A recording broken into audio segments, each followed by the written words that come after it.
Afternoon, everybody. Welcome back to another episode with Baker's Beats. Today, I wanted to look at how do you choose a snare drum. I have three different snare drums, three very popular sizes, three very popular snare drums. And I'm going to play just a very short little piece of music, very standard snare drum solo called The Legend of the One-Eyed Sailor. I'm just going to play a few measures from it. But I'm going to play it on three different snare drums to let you hear how they sound. I'm going to talk about these snare drums, why I chose them to be in my snare collection, how I use them, and maybe that'll help you. All three of these snare drums you will find links for in the description where you can order them. I bought them all from Sweetwater. I love Sweetwater stuff. I'm not sponsored or endorsed or anything like that, but I love those guys.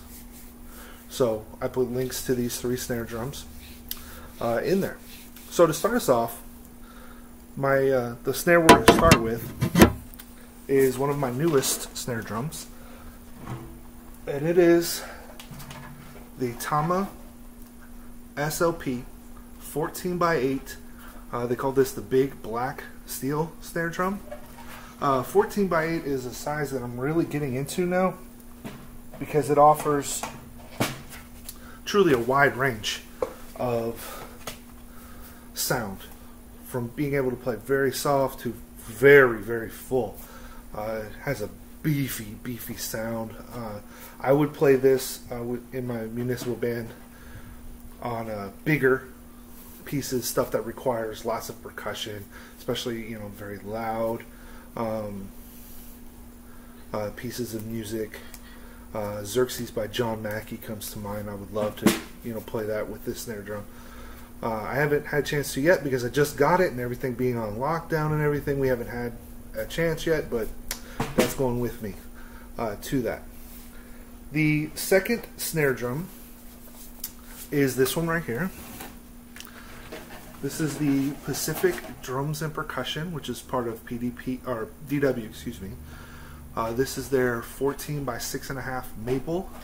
It has maple hoops, which are really unique, and a magnetic throw off. I love this because it's so quiet, and I don't have to fidget with getting things to work or whatnot. This is my primary concert band snare drum. It has kind of a old school rope drum sound, so marches, like Sousa marches, we play a lot of that. This is the drum. I play this in virtually all situations, unless if it calls for something bigger, or my next example I'll show you. Lastly, we have the Pearl 13 by 3 inch steel piccolo. You can get this in wood, brass, and believe me, I want to get them all, but I got this one. This is the cheapest out of the three. All three of these snare drums are under $250, so they're great first snare drums, or adding just a second snare drum if you want to build your collection, or just have a different color for your music. Maybe you're playing one type of music and you want to just change it up a little bit. Any three of these snare drums would be fantastic choices to add that color to your drums. Okay, I would use this Pearl piccolo in situations where it calls for a piccolo snare drum. A lot of band music will actually say switch to piccolo snare drum. Or if I'm playing something, my ensemble will often have guest soloists, high school kids that are playing with us, and all the other sections are one player per part or whatnot. I would probably pull this out for that because it's very light, so the dynamics, it's easier to play softer without getting kind of a ringing sound or whatnot. Just a great instrument to use with this. So I'm going to turn around and I'll start playing. There will be a quick break for each of the time I have to change because I have to raise my snare stand up or make it smaller for the case of this one. Then I'll play the lick, and then at the end I'll go over all three of these and when exactly I would use them all again, okay?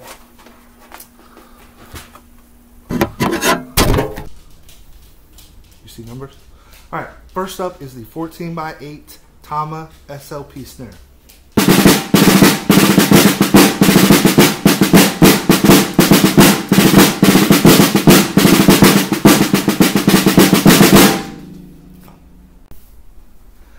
Next up is the 14x6.5 PDP maple snare.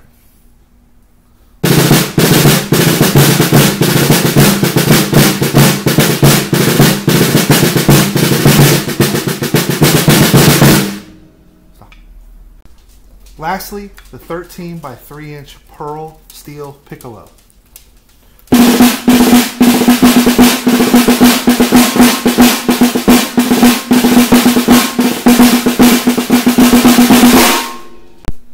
Alright, so thank you for watching. Hopefully you heard some of the sound differences in those three snare drums. The first one, the Tama, kind of has a nice middle sound, very versatile. The second, the PDP, very deep sounding, almost rope drum sounding. That's why I love using this with marches. And then lastly, with that pearl, you heard much higher pitch snare drum, very tight sounding. So I would use this, you know, obviously when it's calling for the piccolo snare drum, but also I would use this for smaller ensembles. Sometimes there's just 10 of us playing, and that's the snare drum that I would use for smaller ensembles. Thanks for viewing. If you like what you saw, make sure you like, share, subscribe. Leave a comment below if there's anything else, if there's any other questions you might have about, you know, snare drum. Be sure to tune in. I'm hoping on Friday to upload my next video, which will be the first in my rudiment series, where we're going to talk about the different rudiments. Thank you so much.